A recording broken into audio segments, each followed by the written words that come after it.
Kenapa kita semakin kesini banyak diajak oleh para ulama-ulama kita untuk duduk bersama di dalam memperingati Maulid Nabi Muhammad sallallahu alaihi wasallam. Di zaman kita saat ini banyak orang Islam mereka meninggalkan syariat Islam.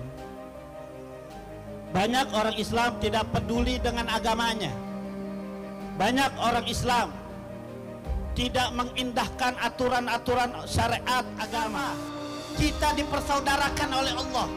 Allah sampai turun tangan.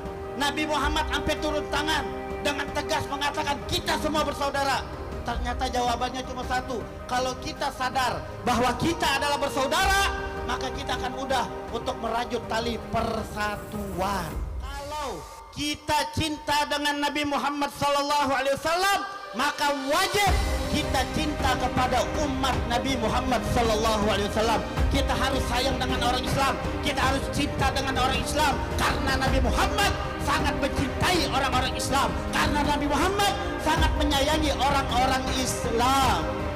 Makanya pantas jika Nabi sallallahu alaihi wasallam bersabda, "Laisa minna man lam yahtamma bi umuril muslimin." Bukan termasuk daripada golongan kami, bukan termasuk daripada orang Islam jika tidak peduli dengan urusan orang-orang Islam.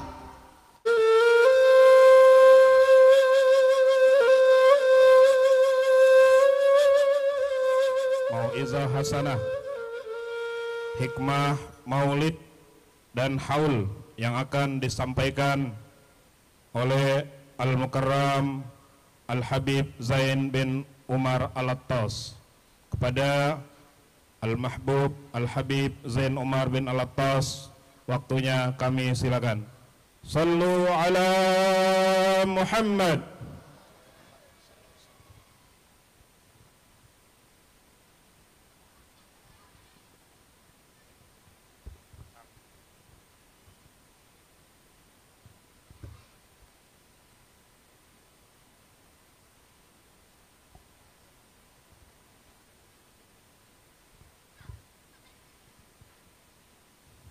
Assalamualaikum warahmatullahi wabarakatuh.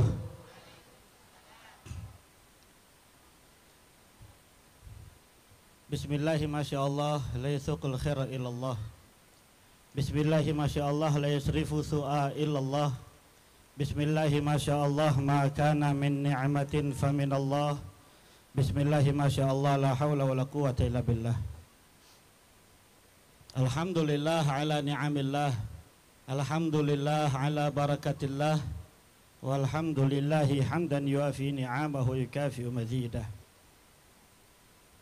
Allahumma salli wa sallim ala sayyidina wa habibina wa syafi'ina wa maulana Muhammadin miftahi babi rahmatillah adada ma fi ilmillah salatan wa salaman daimin mutalazimin bidawami mulkillah wa ala alihi wa sahbihi wa man walah wa la hawla wa la quwwata illa billah.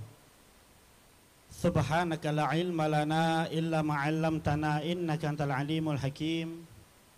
Rabbi shrah li sadri wa yassir li amri wa hlul 'uqdatan min lisani yafqahu qawli wa saddid lisani wa hdi qalbi bihaqqin nabi wa alin nabi Muhammad sallallahu alaihi wasallam. Amma ba'du, ma'asyiral hadirin wal hadirat rahimakumullah. Wabil khusus pertama-tama salam hormat dan ta'zim Al-Fagir sampaikan kepada segenap para guru-guru kita, di antaranya Al-Mukarram Al-Habib Fatih Al-Habsyi dan juga Al-Mukarram Al-Habib Farid Al-Habsyi, Habib Ahmad Hadzik bin Ali Al-Haddad, Al-Mukarram guru kita Kiai Maryadi Hasani, dan juga Al-Mukarram Ustadz Iwan Hasani, dan juga segenap para guru lainnya yang mohon maaf tidak Al-Fagir sebutkan namanya satu persatu. Namun salam hormat teristimewa untuk tuan guru kita, pimpinan Majelis Kopi Hitam Al-Mukarram Al-Muhtaram Ad-Da'i Ilallah Ustadz Firmansyah Hanafi, dan beliau juga selaku ketua Dewan Pengurus Wilayah Front Persaudaraan Islam atau yang disingkat sebagai FPI Wilayah Jakarta Utara. Teriring doa untuk beliau, mudah-mudahan Allah berkahi ilmunya, Allah berkahi umurnya, Allah berkahi rezekinya, Allah berkahi majelisnya. Amin ya rabbal alamin. Serta salam hormat dan ta'zim untuk segenap para guru, para orang tua, para sepuh, para aparatur pemerintah yang mohon maaf tidak Al-Fajir sebutkan namanya satu persatu, namun tidak mengurangi rasa hormat dan ta'zim. Hadirin wal hadirat rahimakumullah. Kumpul kita pada malam hari ini sengaja dalam memperingati Maulid baginda Nabi Muhammad sallallahu alaihi wasallam sekaligus haul yang ke-21 almarhum ayahanda Bapak Muhammad Hanafi bin Haji Mursyid. Maka pada kesempatan yang mulia ini saya ingin menyampaikan sedikit tentang kenapa kita semakin kesini banyak diajak oleh para ulama-ulama kita untuk duduk bersama di dalam memperingati Maulid Nabi Muhammad sallallahu alaihi wasallam. Bapak Ibu sekalian, kita sama tahu di zaman kita saat ini banyak orang Islam mereka meninggalkan syariat Islam. Banyak orang Islam tidak peduli dengan agamanya. Banyak orang Islam tidak mengindahkan aturan-aturan syariat agama. Itu semua sebab karena banyaknya umat Islam tidak mengenal baginda Nabi Muhammad sallallahu alaihi wasallam. Makanya tidak sedikit dari kita lihat di zaman kita ini mereka bukan saja meninggalkan syariat Islam, tapi dengan lidahnya dan perkataan yang sangat menjijikkan mereka katakan bahwa ajaran Islam sudah tidak relevan di zaman sekarang. Tidak sedikit daripada wanita-wanita muslimah mereka hempaskan jilbab-jilbab mereka, baju-baju gamis mereka dengan alasan bahwa jilbab adalah bagian daripada ajaran yang kuno. Inna lillahi wa inna ilaihi raji'un. Oleh karena itu kita diajak sama ulama-ulama kita biar kita kenal baginda Nabi Muhammad sallallahu alaihi wasallam, agar kita tidak menjembarangi baginda Nabi Muhammad sallallahu alaihi wasallam, agar kita melek bahwasanya Muhammad bin Abdullah yang kita rayakan maulidnya adalah manusia yang amat mulia dan agung, dan apapun yang berkaitan dengan Nabi Muhammad sallallahu alaihi wasallam adalah mulia dan agung, terlebih lagi daripada ajarannya. Kita meremehkan ajaran Islam, meremehkan ajaran yang dibawa oleh Nabi Muhammad sallallahu alaihi wasallam sebab kita tidak mengenal Nabi Muhammad sallallahu alaihi wasallam. Makanya kita diajak Bapak Ibu sekalian kumpul dalam acara maulid biar kita kenal Nabi. Cuman jadi pertanyaan lagi, kita kumpul buat maulid kan biar kita kenal Nabi, tapi kita sama tahu acara maulid itu lebih fokus kepada menceritakan tentang kelahiran baginda Nabi Muhammad sallallahu alaihi wasallam. Padahal hidup Nabi Muhammad itu panjang, 63 tahun. Kenapa nggak diceritakan kepada kita masa kecil Nabi, masa remaja Nabi, masa dewasa Nabi, masa tua Nabi, tapi yang diceritakan kepada kita tentang kelahiran Nabi Muhammad sallallahu alaihi wasallam saja, dan itu lebih fokus ke situ. Hadirin wal hadirat rahimakumullah. Jawabnya adalah setiap orang yang berakal, jika ia mengetahui apa yang dibacakan tadi oleh para asatidah kita, para guru kita tentang kelahiran Nabi Muhammad sallallahu alaihi wasallam, maka sudah seyogyanya orang yang berakal itu akan cenderung hatinya kepada Nabi Muhammad, akan salut kepada Nabi Muhammad sallallahu alaihi wasallam, karena baru dilahirkannya saja Allah telah tampakkan kemuliaan demi kemuliaan kepada baginda Nabi Muhammad sallallahu alaihi wasallam, seperti yang dialami oleh Ummu Syafa radhiyallahu anha, ibu daripada Sayyidina Abdurrahman bin Auf. Jadi Ummu Syafa ini, Bu, Pak, adalah salah satu wanita yang ikut saat Siti Aminah proses kelahiran baginda Nabi Muhammad sallallahu alaihi wasallam. Nah, Ummu Syafa ini dia bersaksi bahwasannya ketika kelahiran Nabi Muhammad sallallahu alaihi wasallam sangat amat banyak betul yang ia lihat keistimewaan yang Allah tampilkan, yang Allah zahirkan saat Nabi Muhammad sallallahu alaihi wasallam dilahirkan. Ummu Syafa di antaranya, kalau kita sering mendengar saat Nabi Muhammad sallallahu alaihi wasallam dilahirkan, Nabi kita, Pak, lahir itu malam hari. Kalau di dalam kitab Maulid Adibai dengan jelas di situ Allah Ta'ala berkata kepada malaikat Jibril, ya Jibrilu nadi fi sairil makhluqat min ahlil ardi was samawat bittahani wal bisyarat. Allah Ta'ala ketika detik-detik ingin Nabi Muhammad dilahirkan memerintahkan malaikat Jibril, Jibril, umumkan kepada seluruh makhluk yang ada di langit dan yang ada di bumi agar mereka semua menyambut dengan gembira. Apa yang disambut? Fa inna nural masun wa sirral maknun alladhi awjadtuhu qabla wujudil asya wa ibda'il ardi was sama anquluhu fi hadhihi al-laila ila batni ummihi masrura amla'u bihil kauna nura.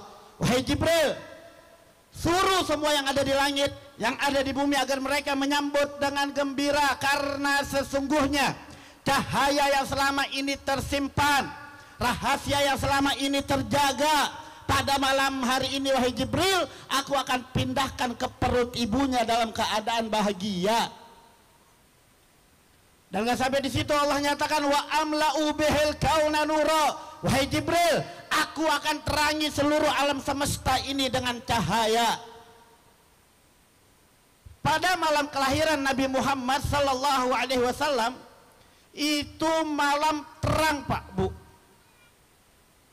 Padahal itu di 1400 tahun yang lalu yang petromak belum ada, lampu belum ditemukan. Kita sama tahu saat itu dunia gelap karena belum ada lampu, belum ada petromak bahkan. Artinya kalau sudah bicara malam hari, Pak, itu semua dunia gelap. Beda dengan kita saat ini. Kalau kita punya kampung misalnya mati lampu, satu RT mati lampu, berasa gelapnya, betul? Saya mau tanya, Bu, kalau mati lampu di RT kita gelap apa terang? Gelap apa terang? Gelap. Namun begitu gelapnya, di RT lain masih nyala lampu, di RW lain masih nyala lampu, di bumi Indonesia bahkan di seluruh dunia udah terang banyak dengan lampu. Walaupun di RT kita mati lampu, kita nggak terlalu kelegepan. Beda dengan 1400 tahun yang lalu, yang seluruh dunia belum ada lampu. Artinya kalau sudah masuk malam hari, gelapnya banget. Betul? Tapi itu tidak berlaku pada saat kelahiran Nabi Muhammad sallallahu alaihi wasallam.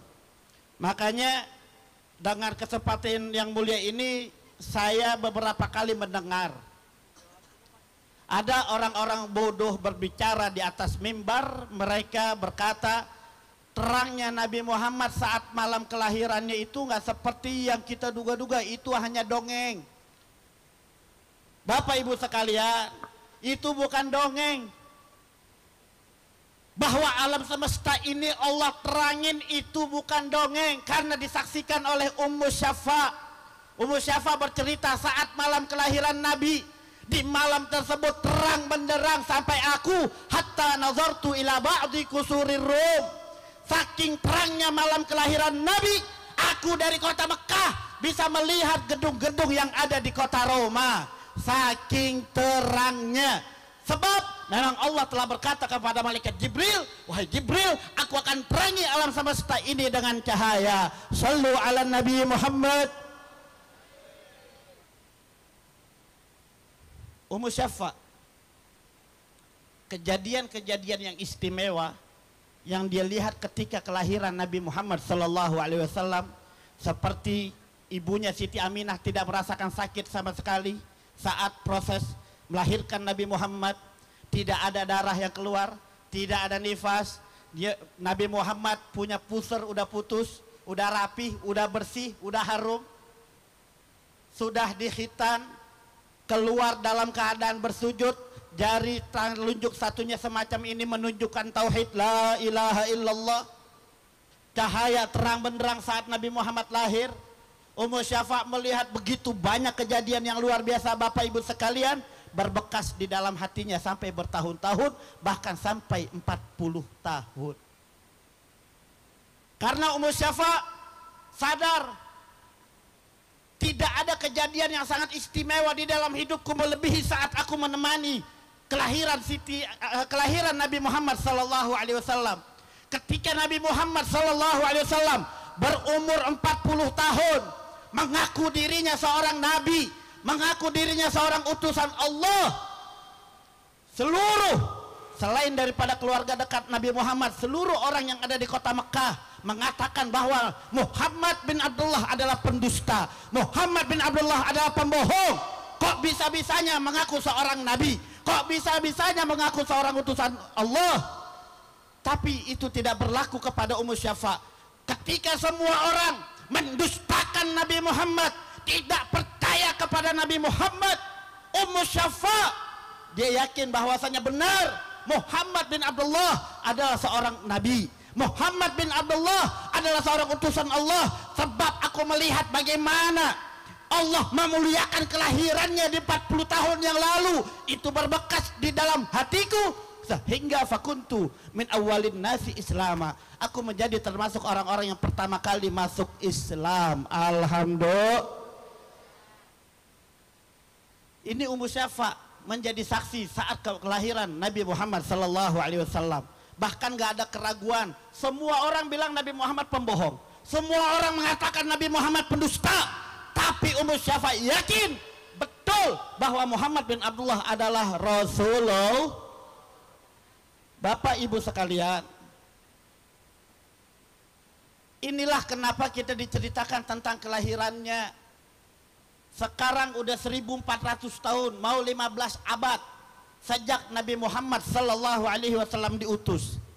Tidak sedikit dari para pembesar-pembesar, pemuka-pemuka agama, tokoh-tokoh agama dari agama selain Islam, para pendeta, para pastor, pada rabi dari Yahudi, mereka berbondong-bondong masuk Islam karena percaya bahwasannya Muhammad bin Abdullah adalah seorang nabi, Muhammad bin Abdullah adalah seorang utusan Allah. Mereka tinggalkan keyakinan mereka, mereka tinggalkan agama-agama mereka, mereka masuk Islam. Mereka percaya dengan ajaran yang dibawa oleh Nabi Muhammad, dan sebab itu mereka meninggalkan agama mereka. Tapi yang terjadi sekarang, tidak sedikit daripada umat Islam justru meninggalkan ajaran Islam. Bodoh. Orang Islam lahir dari rahim Islam, orang tua Islam, kakek neneknya Islam, lingkungannya Islam, besar di negeri mayoritas Islam, di negeri yang merdekanya sebab orang-orang Islam, tapi mereka tinggalkan syariat Islam. Innalillahi wa inna ilaihi raji'un. Ini musibah. Ini musibah. Maka itu Bapak Ibu sekalian, kita dikumpulkan, diceritakan kepada kita kelahiran Nabi, agar kita berpikir ini seorang manusia. Muhammad bin Abdullah bukan manusia biasa, adalah manusia yang istimewa, yang kelahirannya Allah tampakkan berbagai keistimewaan, agar kita umat Nabi Muhammad bangga dengan Nabi Muhammad sallallahu alaihi wasallam, agar kita umat Nabi Muhammad kembali percaya diri. Hei, saya adalah umat Islam, saya adalah dari Nabi yang mulia, sehingga kita akan berdiri tegak untuk melanjutkan dakwah baginda Nabi Muhammad Sallallahu Alaihi Wasallam, sehingga tertarik di hati kita untuk terus melanjutkan dan mempelajari ajaran itu. Maksudnya Bapak Ibu sekalian, dikumpulkan kita di dalam acara maulid. Oh, itu baru lahirnya. Bagaimana dengan masa kecilnya? Bagaimana dengan masa remajanya? Bagaimana dengan masa tuanya? Sehingga pantas orang-orang yang hidup bersama Nabi Muhammad Sallallahu Alaihi Wasallam, mereka rela memberikan nyawanya sekalipun untuk Nabi Muhammad Sallallahu Alaihi Wasallam, karena mereka bukan saja melihat syariat Islam yang begitu indah, syariat Islam yang begitu mulia, tapi mereka juga melihat bagaimana perangai baginda Nabi Muhammad Sallallahu Alaihi Wasallam sangat indah dan sangat mencintai umatnya. Sallu ala Nabi Muhammad, sallu ala Nabi Muhammad. Harapannya adalah tidak kita keluar daripada acara maulid Nabi Sallallahu Alaihi Wasallam ini, Bapak Ibu sekalian, timbul di hati kita kebanggaan dengan Nabi Muhammad Sallallahu Alaihi Wasallam. Makanya saya mau tanya semua yang kompak, ini nama kampung apa ini, Bu? PS, Pak. Oh, Pulau Gadung katanya. Ayo coba Bapak Ibu warga kampung PS, Pak, saya mau tanya, kelahiran Nabi mulia tidak? Ini yang jawab cuma 8 orang. Iya, entar dulu. Jawab yang kompak ya. Ayo saya mau tanya, kelahiran Nabi mulia tidak? Maulid Nabi mulia tidak? Ada nggak orang yang kelahirannya sama seperti Nabi? Ada atau tidak? Nggak ada. Udah bersih, udah rapi. Allah merayakannya, seluruh alam semesta gembira. Oleh karena itu, seharusnya hati kita cinta kepada Nabi Muhammad Sallallahu Alaihi Wasallam. Baik, mari sama-sama. Tadi saya katakan, para sahabat-sahabat Nabi, mereka yang kenal Nabi Muhammad, mereka bahkan rela untuk memberikan nyawanya untuk Nabi Muhammad Sallallahu Alaihi Wasallam. Kan kita sekarang begini, ninggalin sunnah Nabi, ninggalin ajaran Islam karena kita kagak kenal Nabi. Maka dalam malam yang mulia ini saya ingin menceritakan kepada kita semua bagaimana orang-orang itu mencintai Nabi Muhammad Sallallahu Alaihi Wasallam sangat luar biasa. Seperti contoh yang dilakukan oleh seorang wanita Ansor. Bu, ada seorang ibu-ibu, dia sangat sedih karena saat itu terdengar kabar Nabi Muhammad tewas terbunuh di saat peperangan Uhud. Beredar bahwasanya Muhammad tewas, Nabi Muhammad syahid di medan perang Uhud. Akhirnya semua sependuduk Madinah sedih mendengar kabar tersebut. Tapi dari semua yang sedih ada satu ibu-ibu yang paling panik. Lari ke kanan, lari ke kiri.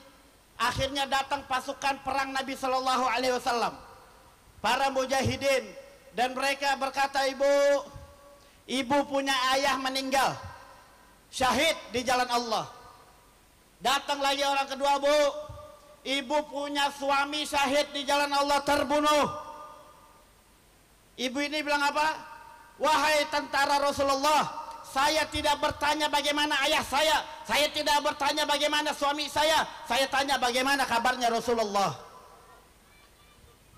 Datang lagi orang yang lain, Bu, ibu punya anak dan saudara syahid di jalan Allah Subhanahu wa taala. Bapaknya mati, suaminya mati, anaknya mati, saudaranya mati. Tapi ini ibu langsung berkata apa? Ma fa'ala Rasulullah. Saya tidak tanya ayah saya tidak tanya anak saya tidak tanya suami saya tidak tanya saudara saya, tapi yang saya tanya bagaimana kabarnya Rasulullah. Lalu sahabat Nabi berkata, Rasulullah alhamdulillah hidup selamat. Dan ibu ini bilang apa? Saya belum puas sebelum kedua mata saya melihat benar Rasulullah hidup.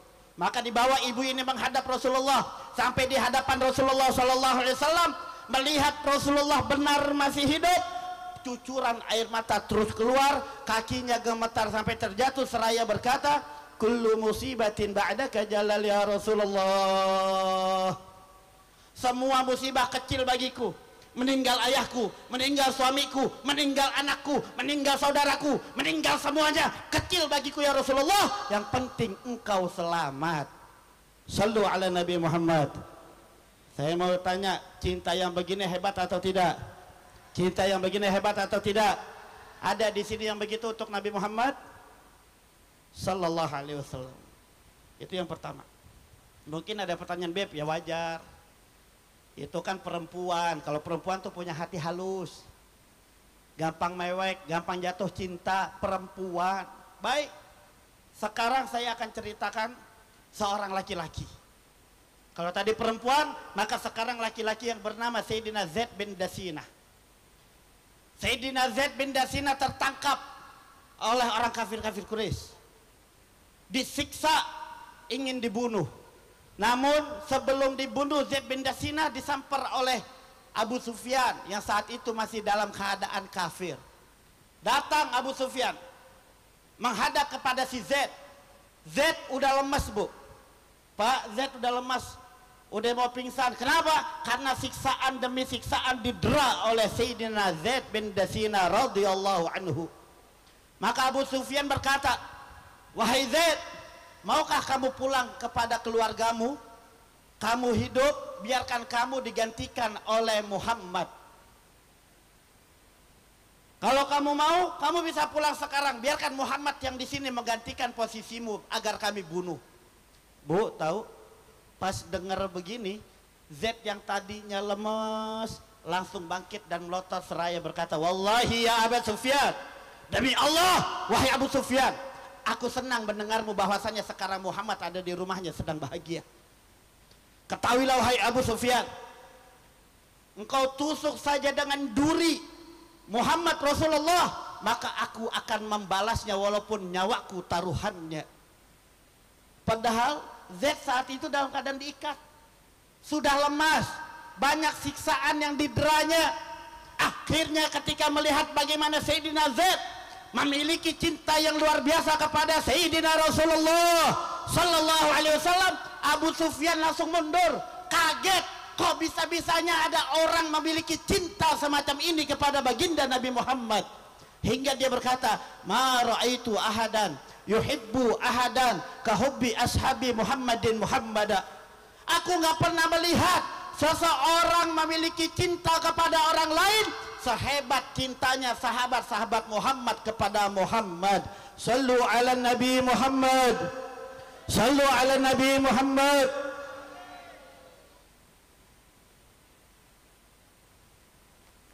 Ada seorang wanita, Rasulullah Shallallahu Alaihi Wasallam telah wafat, telah dikuburkan. Dia datang ke makam Rasulullah, izin kepada istri Rasulullah yang bernama Sayyidatuna Aisyah radhiyallahu anha. Dia berkata, wahai Aisyah, aku izin untuk dibuka tabir makam Rasulullah Shallallahu Alaihi Wasallam agar aku dapat memeluk makam Rasulullah Shallallahu Alaihi Wasallam karena hatiku teramat rindu kepada Rasulullah. Ini diceritakan di dalam kitab An-Nurul Mubin karya Kiai Haji Hasyim Asy'ari, pendiri Nahdlatul Ulama. Wahai Aisyah, aku izin makam Rasulullah untuk dibuka tirainya, aku ingin memeluk makam Nabi Muhammad. Diizinin sama Aisyah, dibuka makam Rasulullah sallallahu alaihi wasallam. Lalu perempuan ini memeluk makam Nabi Muhammad sallallahu alaihi wasallam sampai nangis, sampai pingsan, sampai wafat di atas makam Nabi Muhammad sallallahu alaihi wasallam. Wafat di atas makam Nabi Muhammad sallallahu alaihi wasallam. Bapak Ibu sekalian, apa yang membuat kita kering saat ini? Bahkan air mata kita nggak pernah rindu jatuh untuk Nabi Muhammad sallallahu alaihi wasallam, sebab kita nggak kenal Nabi Muhammad sallallahu alaihi wasallam. Sayyidina Khalid bin Walid, kita sama tahu beliau mendapat gelar Sayfullahil Maslul, pedang Allah yang terhuduskan. Gelar beliau didapat ketika awal kali beliau masuk Islam. Kita sama tahu Bapak Ibu sekalian, Sayyidina Khalid bin Walid adalah seorang panglima perang yang tidak pernah terkalahkan. Bahkan saat beliau masih dalam keadaan kafir, beliau memerangi Rasulullah SAW. Pasukan Khalid bin Walid lah yang memukul mundur pasukan Rasulullah saat perang Uhud. jago, hebat Khalid bin Walid taktik perangnya. Bukan cuma sekedar berani, tapi pintar di dalam taktik perangnya. Beliau masuk Islam. Saat beliau masuk Islam, ada peperangan namanya Perang Mu'tah, Bapak Ibu sekalian. Perang Mu'tah ini yaitu perang besar bagi umat Islam. Karena umat Islam jumlahnya hanya 3.000. Berapa jumlahnya? 3.000. Kafir, pasukan Romawi gabung dengan Persia, mereka bergabung seluruhnya berjumlah 200.000. 3.000 lawan 200. Saya mau tanya, perbandingannya kecil atau besar ini? Besar. 3.000 orang lawannya 200.000. 3.000 pasukan Islam. Udahnya sedikit, itu pakai alat perang seadanya. Tapi musuh udahnya banyak, 200.000, senjatanya lengkap. Saat itu Rasulullah sudah bilang, yang menjadi panglima kalian ada 3 orang. Ada Sayyidina Zaid bin Harisah, ada Sayyidina Abdullah bin Rawaha, ada Sayyidina Ja'far bin Abu Talib. Nanti kalau Sayyidina Zaid meninggal, yang pegang panjinya adalah tukar ke Ja'far bin Abu Talib. Nanti kalau Ja'far bin Abu Talib meninggal, maka yang pegang panji Islam adalah Sayyidina Abdullah bin Rawaha. 3 orang ini yang menjadi panglima perang untuk melawan saat peperangan Mu'tah 200.000 orang kafir. Betul apa yang dikabarkan oleh Rasulullah. Ketika umat Islam berhadap-hadapan 3.000 lawan 200.000, yang diincar oleh orang kafir adalah yang memegang panji Islam. Pertama Sayyidina Zaid dikepung oleh orang kafir dan dibunuh.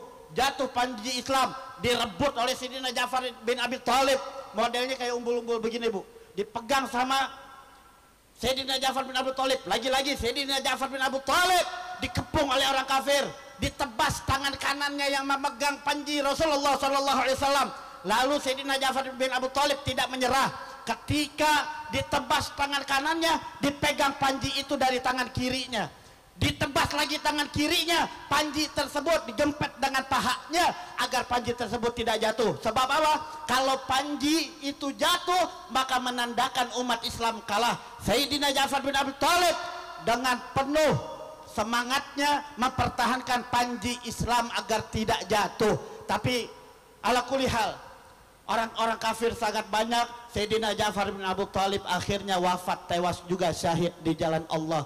Kembali panji Islam tersebut dipegang oleh Sayyidina Abdullah bin Rawaha. Lagi-lagi 3.000 lawan orang terakhir juga dikepung dan dibantai oleh orang-orang kafir, wafat. Yang terjadi pada saat itu, ketiga panglima perang umat Islam wafat semuanya.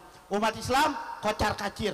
Bahkan dikatakan umat Islam waktu perang gak sehebat ini. Kocar kacirnya sampai luar biasa. Karena apa? Karena tidak ada yang memegang panji. Semuanya bercerai-berai. Akhirnya ada satu sahabat bernama Sabit bin Arqam. Sabit bin Arqam mengambil kembali panji tersebut agar umat Islam bersatu. Namun Sabit bin Arqam tahu betul dia tidak memiliki kemampuan perang. Dia lihat Khalid bin Walid, maka dia panggil Khalid bin Walid, "Wahai Khalid, engkau pegang ini panji karena engkau lebih pantas." Khalid bilang apa? "Wahai Sabit, engkau orang yang pertama kali masuk Islam daripada aku. Engkau lebih dulu Islam, aku tidak pantas memegang panji tersebut." Akhirnya Sabit bin Arqam bilang apa? "Tidak, wahai Khalid, kami tahu kalau kau adalah seorang panglima di masa jahiliyahmu, maka sekarang pimpinlah kami perang melawan 200.000 orang kafir tersebut."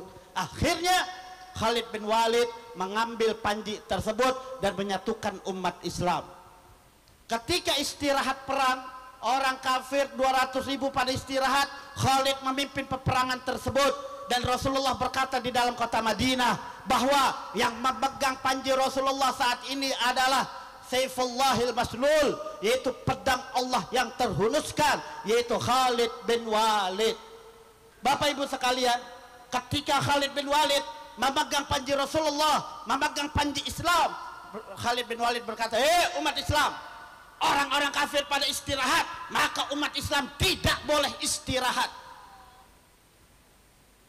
Semuanya harus ganti baju.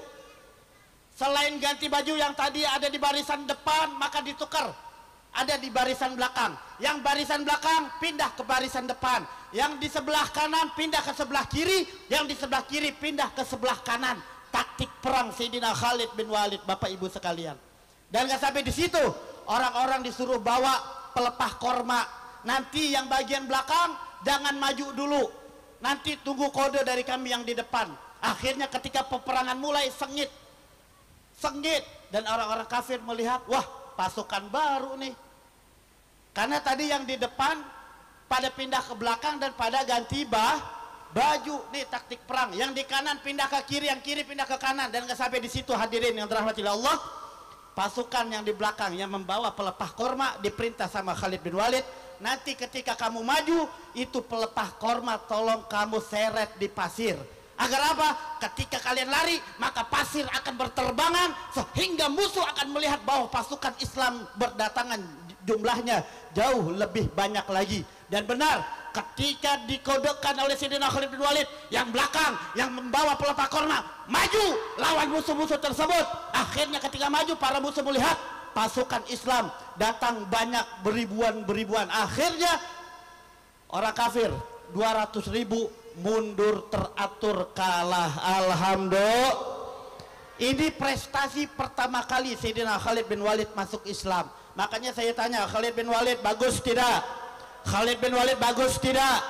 Bagus, sampai diakui nama orang Islam. Kalau bukan karena Khalid bin Walid, maka kita tidak akan pernah menang.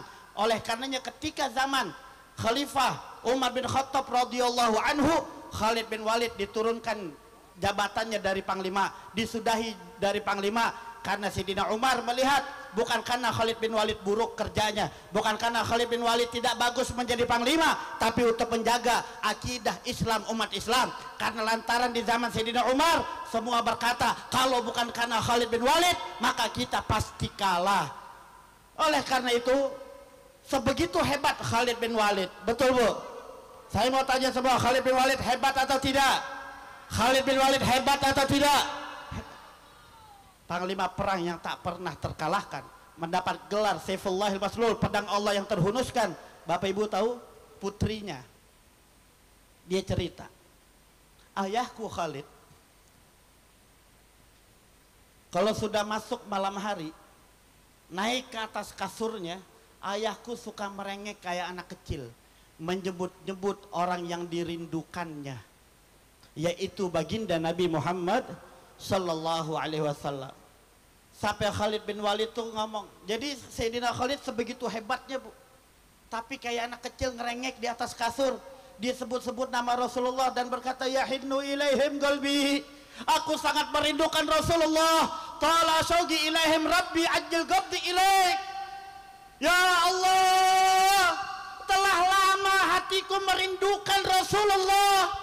Ya Allah, segera cabutlah nyawaku agar aku bisa berjumpa dengan Rasulullah Sallallahu Alaihi Wasallam. Lihat Bapak Ibu sekalian, Sayyidina Khalid bin Walid sang pemberani merengek, nangis, ngadu kepada Allah agar cepat wafat bisa berjumpa dengan Nabi Muhammad Sallallahu Alaihi Wasallam. Bagaimana dengan kita? Siapa yang kita rindukan?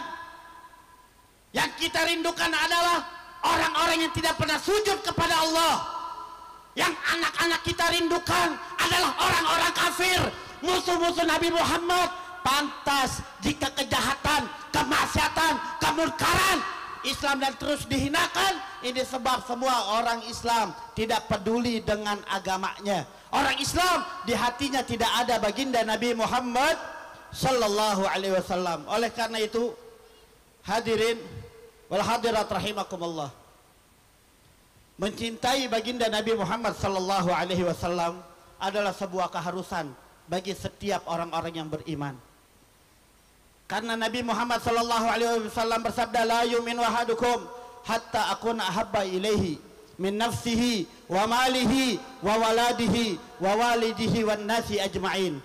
Nggak sempurna Bu, kata Nabi Muhammad, iman kalian sehingga aku lebih dicintai dari dirinya sendiri. Aku Nabi Muhammad lebih dicintai dari hartanya. Aku Nabi Muhammad lebih dicintai dari ayahnya. Aku Nabi Muhammad lebih dicintai daripada keturunannya. dan dari apapun dan siapapun. Artinya boleh jadi kita sholat depan Ka'bah bertahun-tahun dari awal hidup kita sampai mati kita, tapi kalau di hati kita tidak ada baginda Nabi Muhammad SAW, maka yakinilah iman kita kurang, tidak sempurna. Na'udzubillah bin. Oleh karena itu mencintai baginda Nabi Muhammad adalah sebuah keharusan dan kewajiban bagi segenap orang-orang beriman. Namun pertanyaannya Bapak Ibu sekalian, kenapa itu para sahabat-sahabat Nabi memiliki cinta luar biasa kepada Nabi Muhammad SAW? Ternyata sebabnya adalah Allah abadikan di dalam Al-Quran agar kita yang tidak berjumpa dengan Nabi Muhammad SAW bisa mencintai Nabi Muhammad SAW lebih hebat lagi daripada sahabat-sahabat Nabi. Apa itu? Yaitu ayatnya laqad ja'akum rasulun min anfusikum azizun alaihi ma anittum harisun alaikum bil mu'minina raufur rahim. Ayat itu dengan jelas mengatakan kepada kita laqad ja'akum rasulun min anfusikum, sungguh telah datang kepada kalian seorang utusan dari bangsa kalian, manusia juga. Nabi Muhammad manusia. Maksudnya manusia apa ya? Nabi Muhammad bisa merasakan apa yang kita rasakan, sama. Kita punya sedih, kita punya bahagia, kita punya kecewa, Nabi Muhammad juga. Tapi namun pun begitu, Nabi Muhammad SAW ditegaskan oleh Allah, tidak ada manusia yang sangat menyayangi kita, yang sangat mencintai kita melebihi daripada sayang dan cintanya Nabi Muhammad kepada kita. Dari sini kita bisa tahu pantas jika para sahabat-sahabat Nabi Muhammad SAW mereka sangat mencintai Nabi Muhammad, ternyata Nabi Muhammad terlebih dahulu memberikan cintanya kepada mereka. Nabi Muhammad terlebih dahulu yang menyayangi mereka. Mereka telah merasakan kasih sayang baginda Nabi Muhammad SAW. Oleh karenanya dari sini kita bisa tahu kalau kita cinta dengan Nabi Muhammad SAW, maka wajib kita cinta kepada umat Nabi Muhammad SAW. Kita harus sayang dengan orang Islam, kita harus cinta dengan orang Islam, karena Nabi Muhammad sangat mencintai orang-orang Islam, karena Nabi Muhammad sangat menyayangi orang-orang Islam. Makanya pantas jika Nabi SAW bersabda, laisa minna man lam yahtamma bi umuril muslimin. Bukan termasuk daripada golongan kami, bukan termasuk daripada orang Islam jika tidak peduli dengan urusan orang-orang Islam. Artinya apa Bapak Ibu sekalian? Boleh jadi kita punya puasa banyak, boleh jadi kita punya salat banyak, boleh jadi kita punya sedekah banyak, tapi kita nggak peduli dengan orang Islam, kita jahat dengan orang Islam, demi Allah itu telah menyakiti hati baginda Nabi Muhammad Sallallahu Alaihi Wasallam. Maka dari itu pantas jika Allah Subhanahu Wa Taala turun tangan untuk mempersaudarakan kita semua, sebagaimana Allah Taala berfirman, innamal mu'minuna ikhwah, sungguh sesama orang yang beriman itu adalah bersaudara. Bu, sama-sama orang Islam, sama-sama orang beriman itu adalah bersaudara. Siapa yang mempersaudarakan kita? Yang mempersaudarakan kita adalah Allah Subhanahu Wa Taala. Lihat sekarang umat Islam pada bunuh-bunuhan, tawuran di mana-mana, saring zolim, sampai tetangga pada jahat, ame rakyat pada jahat, pada nggak peduli sama orang Islam. Kenapa? Ya karena nggak sadar bahwa kita adalah saudara. Bapak Ibu sekalian, apapun bangsa kalian, apapun suku kalian, apapun warna kulit kalian, apapun bahasa kalian, kalau kalian beriman kepada Allah, kalau kalian beriman kepada Nabi Muhammad SAW, maka kalian adalah saudara kami. Nggak lihat latar belakang. Siapa yang menyuruh seperti ini? Yaitu Allah Subhanahu. Makanya saya tanya semua, orang Islam dengan orang Islam saudara atau bukan? Orang Islam dengan orang Islam saudara atau bukan? Sampai Nabi, beliau berkata apa? Nabi pesan banget. Ini pesan Nabi kita nih. Pesan Nabi kita, wahai umatku, la tajassasu wala tahasadu wala tabaghadu wa kunu ibadallahi ikhwana. Al muslim akhul muslim. Wahai umatku, janganlah kalian saling cari-cari kesalahan. Ini sesama saudara pada cari kesalahan, sampai tetangga saling cari kesalahan. Nggak boleh, kata Nabi, jangan cari-cari kesalahan. Wala tahasadu, dan janganlah kalian saling iri, dengki, hasud. Jangan. Saudara punya nikmat, kita hasud. Saudara kita punya nikmat, Allah berikan karunia yang banyak, hasud nggak boleh. Nabi yang suruh kita, Pak, Bu, nggak boleh kita iri dengki sama orang Islam, nggak boleh. Nabi yang larang kita. Dan Nabi pesan apa? Wala tabaghadu, wahai orang-orang Islam, janganlah kalian saling benci-bencian, jangan. Wa kunu ibadallahi ikhwana, tapi jadilah kalian hamba-hamba Allah yang bersaudara. Nabi Muhammad yang nyuruh kita untuk bersaudara. Tapi kenapa kita sekarang bercerai-berai? Jawabannya cuma satu, karena kita nggak sadar kalau kita adalah bersaudara. Betul? Betul. Saya mau tanya, orang Islam apa orang Islam banyak yang musuhan tidak? Orang Islam dengan orang Islam banyak yang benci-bencian tidak? Banyak, saudara. Kenapa? Karena nggak sadar pada kalau kita adalah bersaudara. Nggak boleh. Makanya pada malam hari ini, manakala ada di hati kita benci sama orang Islam, siapapun, Bu, maafin.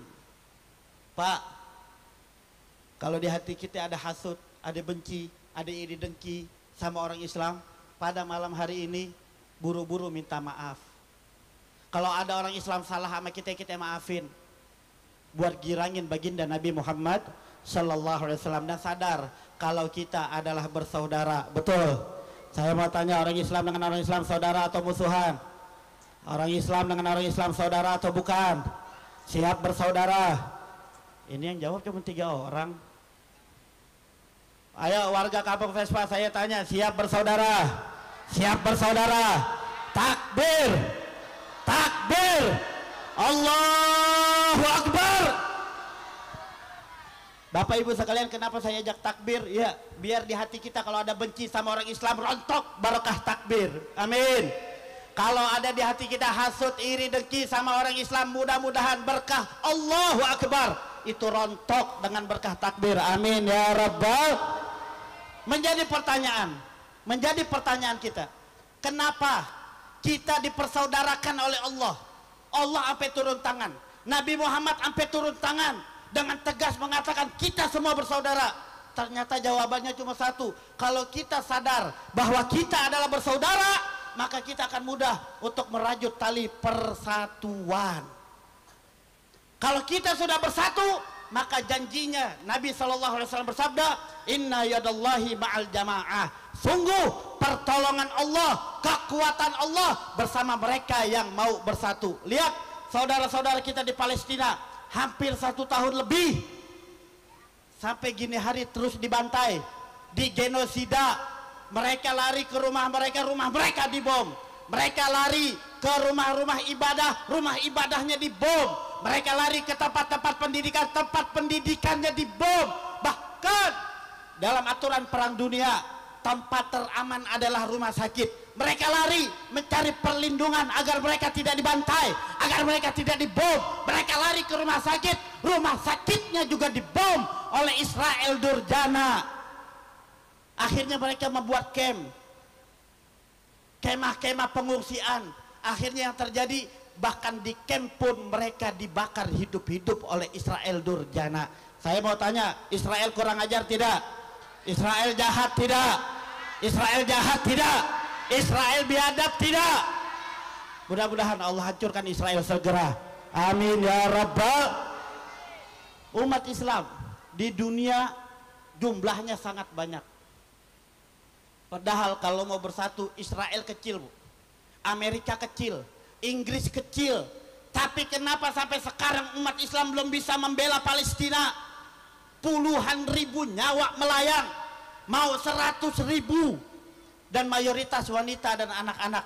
Sampai saat ini, Bu, kita mah enak begini duduk, makan, maulidan. Di sono lagi pada rebutan makanan.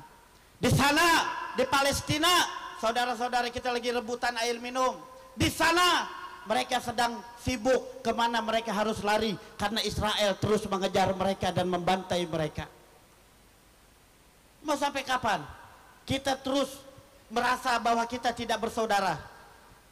Pantas jika pertolongan Allah tidak kunjung datang kepada kita umat Islam. Umat Islam di mana tempat, bukan cuma di Palestina, di Myanmar, di India, di Rohingya, di Cina yang minoritas dibantai, dikerdilkan. Belum lagi di Amerika, di Meksiko dan seterusnya. Kenapa bisa seperti ini? Ya sebab satu, kita nggak mau bersatu. Kenapa kita tidak bersatu? Karena kita tidak sadar bahwa kita adalah bersaudara. Maka dari itu saya mau tanya semuanya, jawab yang kompak. Siap bersaudara? Siap bersaudara? Siap bersatu di jalan Allah? Takbir! Takbir! Sallu ala Nabi Muhammad. Hilangin permusuhan di hati kita. Maafin orang-orang Islam. Sudah bukan waktunya kita sekarang saling benci, saling cari kesalahan, saling iri dengki. Na'udzubillah min zalik. Kita sekarang harus bersatu. Kalau kita ingin ditolong oleh Allah, ingin dimuliakan oleh Allah, wajib umat Islam harus bersatu. Yang tua, yang muda, yang kaya, yang miskin, laki maupun perempuan, wajib semuanya bersatu. Harus saling maaf-memaafkan. Dan kita harus sadar bahwa kita adalah bersaudara. Mudah-mudahan pertolongan Allah turun kepada kita, wabil khusus saudara-saudara kita yang ada di Palestina. Mudah-mudahan Allah segera menangkan mereka. Mudah-mudahan Allah menangkan Palestina. Mudah-mudahan Allah merdekakan Palestina. Dan mudah-mudahan Allah hancurkan Israel. Allah hancurkan Israel. Dan Allah hancurkan sekutu-kutu Israel. Amin ya Rabbal. Mari sama-sama kita baca salawat Badar. Mudah-mudahan dengan berkah salawat Badar Allah berikan kemenangan untuk Palestina. Dengan berkah salawat Badar mudah-mudahan Allah menangi negeri Yaman. Dengan berkah salawat Badar mudah-mudahan Allah menangi negeri Iran. Dengan berkah salawat Badar mudah-mudahan Allah menangi negeri Lebanon. Dan mudah-mudahan dengan berkah salawat Badar Allah hancurkan Israel dengan sekutu-sekutunya. Amin ya Rabbal. Dan yang kedua, nanti kita lanjutkan baca salawat asgil. Bapak Ibu sekalian, Jakarta dikit lagi akan pilkada. Biasanya keributan banyak antar umat Islam. Maka dari itu saya himbau di atas mimbar ini, kita nggak usah ribut. Pilih aja siapa yang mau dipilih, nggak usah celak yang beda pilihan. Betul. Yang beda pilihan nggak usah dicelak.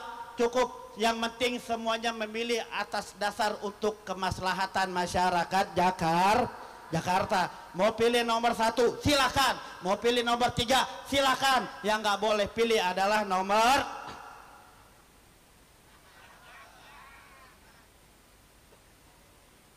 Kenapa? Kita orang Islam, ngapain pilih kafir? Al-Quran udah tegas melarang kita untuk memilih orang calon muslim ada 2, ngapa pilih nomor yang lain? Betul. Siap memilih pemimpin muslim? Siap memilih pemimpin muslim? Apa coblos semuanya?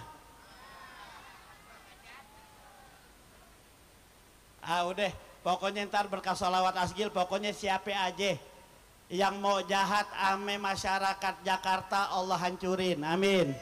Dan siapa aja nanti yang memimpin Jakarta, mudah-mudahan Allah berikan pemimpin Jakarta yang baik, yang beriman, yang bertakwa. Amin ya Rabbal. Salatullah salamullah ala Taha. Salatullah salamullah ala Yasin. Billah salatullah salamullah. Suaranya semuanya. Salatullah salamullah ala Yasin habibillah. Salatullah salamullah ala Taha Rasulillah. Salatullah salamullah ala Yasin habibillah. Tawassalna bibis Rasulillah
Rasulullah, salatullah salamullah ala yasin hamidillah. Allahumma salli ala sayyidina Muhammad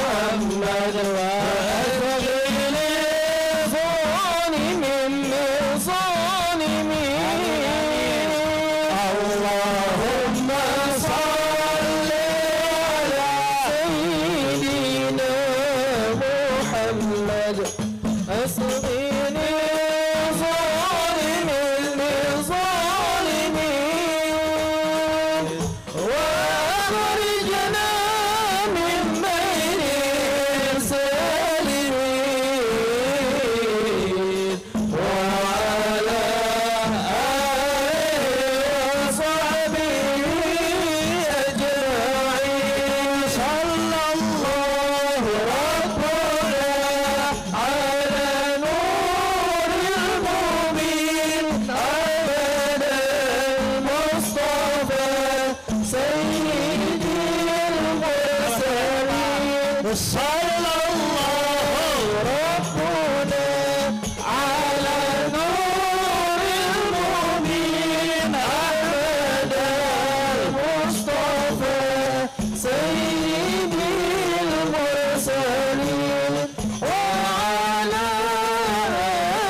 warga kampung Vespa semua jawab yang kompak. Siap bersaudara, siap bersaudara, siap bersatu di jalan Allah. Angkat tangan semuanya, takbir, takbir, Allahu Akbar. Sallu ala Nabi Muhammad.